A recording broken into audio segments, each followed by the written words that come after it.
Comment arrêter de douter de soi? Le doute de soi, c'est quelque chose qu'on a tous expérimenté à un certain stade de notre vie. C'est quelque chose qui nous empêche d'avancer.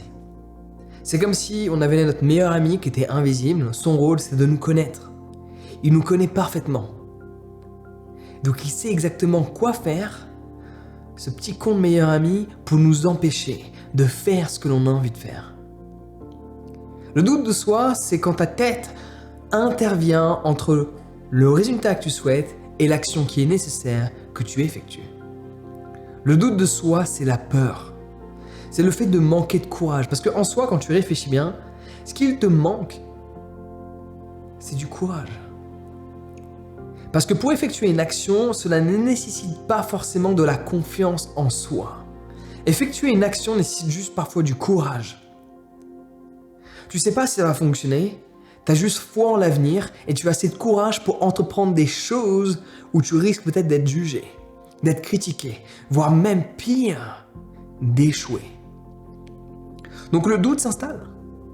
Le doute s'installe dès lors qu'il y a une possibilité que tu échoues. Le doute s'installe dès qu'il y a une possibilité que tu sois jugé, critiqué, renié, rejeté.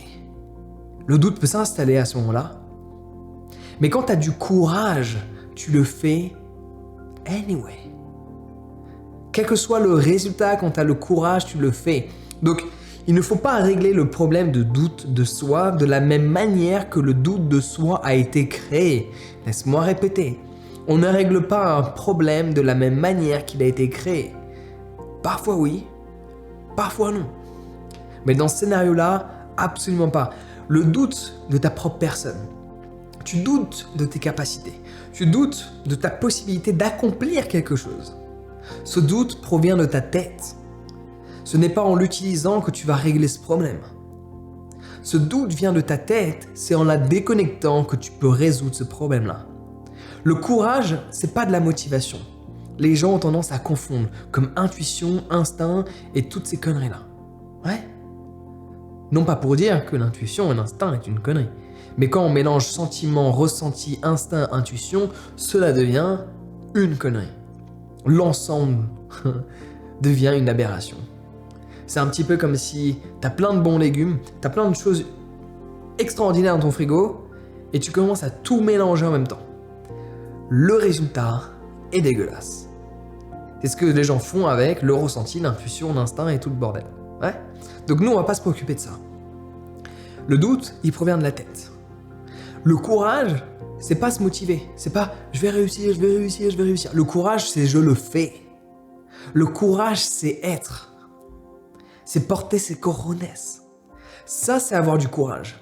Le courage, c'est savoir agir, quel que soit le résultat qui va être. Je pense, j'ai envie, je ressens.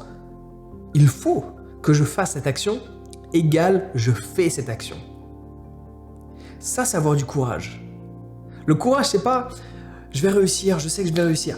Rien de mal à ça, à s'auto-motiver, rien de mal à avoir confiance en soi. Tu sais à quel point j'adore le fait d'avoir confiance en qui je suis. J'ai ultra confiance en moi. Les gens ont même tendance à confondre cela avec de l'arrogance de par leur manque de confiance. Et mon excès de confiance. Avoir le courage, c'est différent. Le courage, c'est pas de la motivation. C'est pas je sais ce que j'ai fait, égal j'ai confiance en moi. Le courage, c'est j'ai jamais réussi, je sais que je suis nul, j'ai peur, je risque d'échouer, mais je le fais. Laisse-moi répéter. La différence qu'il y a entre la confiance et le courage, elle est là. Quand tu as confiance en toi, c'est parce que tu sais c'est quoi tes capacités. J'ai déjà effectué une action similaire précédemment, je m'en souviens. Du coup, j'ai confiance en moi pour le faire. Je sais qu'il y a une chance que je réussisse. Parce que je sais d'où je viens, je sais qui je suis. Le courage, c'est pas ça. Le courage, c'est j'ai pas la force nécessaire, j'ai pas l'intellect nécessaire. Il y a plus de chances que ça ne fonctionne pas, que ça réussisse. J'ai peur de le faire, mais je le fais. Ça, c'est avoir le courage de se retrouver dans une position qui peut être pire que la position dans laquelle on est. Et pour détruire le doute de soi, c'est pas en utilisant sa tête, c'est en la déconnectant et en faisant. Le fait de faire et d'être. Et idéalement, être et faire. Ce qui t'empêche d'agir et de passer à l'action quand tu as ce doute qui commence à te manipuler comme si ton cerveau n'était pas avec toi, mais contre toi, comme cet ami imaginaire qui te suit, qui te fait croire que c'est ton meilleur ami, mais qui t'empêche de faire ce que tu veux faire. La solution est de déconnecter cette tête. Il y a une action, tu effectues l'action comme une machine, comme un robot. Le robot n'a pas de doute. Pourquoi? Parce qu'il n'a pas de tête, il n'y a pas la réflexion. La réflexion humaine est ce qui constitue la magie humaine. La réflexion, la pensée, c'est ce qui nous a permis de vivre dans le monde dans lequel on est. Et d'en être triste, malgré tous les accomplissements que l'on a accomplis. Bienvenue dans la logique humaine. Mais en gros, la pensée, c'est ce qui nous a permis de... C'est ce qui nous permet même en cet instant d'échanger ensemble. Ou plutôt que moi, je fasse un monologue et que tu m'écoutes. Et qu'il y en a qui vont critiquer, ouais, j'aime pas son ton, j'aime pas ceci, j'aime pas cela, et d'autres qui vont me remercier.